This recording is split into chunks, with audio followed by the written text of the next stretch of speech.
نئی بات چینل کے ذریعے آج کا موضوع فقیری کی دولت۔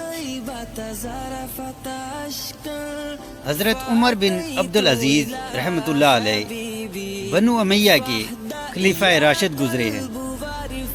یہ عبدالعزیز کے بیٹے اور مروان کے پوتے تھے۔ ان کو عمر ثانی بھی کہا جاتا ہے۔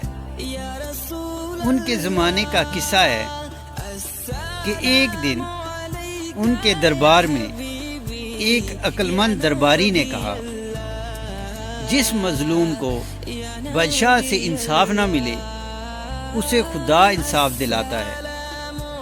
حضرت عمر بن عبدالعزیز رحمۃ اللہ علیہ کے دور حکومت میں ایک بار قحط سالی کا دورہ تھا۔ لوگ بھوک سے مر رہے تھے۔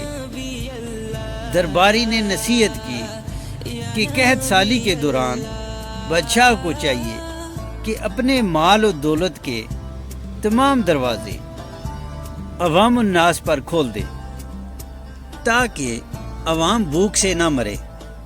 بادشاہ کی انگوٹھی میں ایک نایاب ہیرا جڑا ہوا تھا۔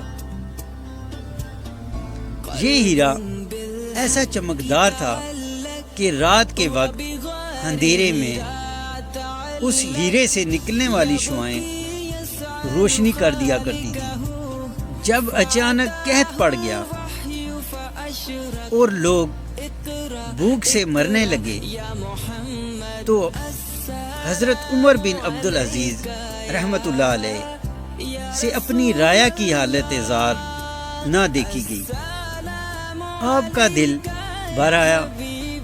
آپ نے اپنی انگوٹھی کا ہیرا فروخت کر دیا اور اس کی ساری نقدی یتیموں اور غریبوں میں تقسیم کر دی، کیونکہ کسی مجبور کو زہر کھاتا ہوا دیکھ کر اچھے آدمی کے حلق سے شربت بھی نہیں اترتا۔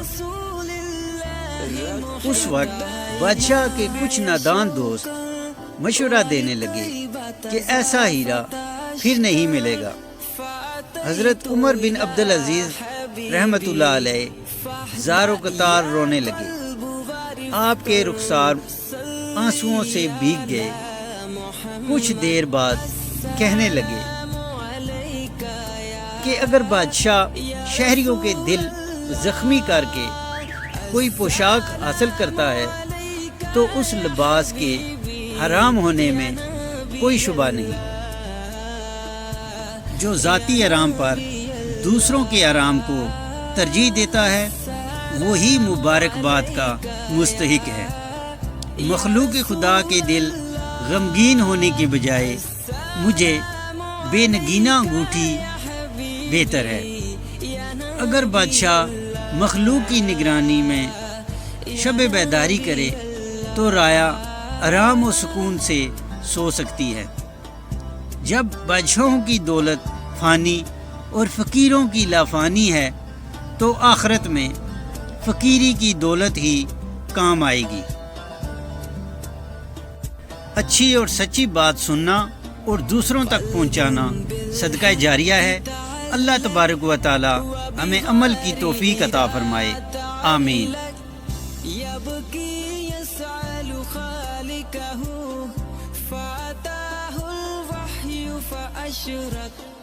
اقرأ اقرأ یا محمد السلام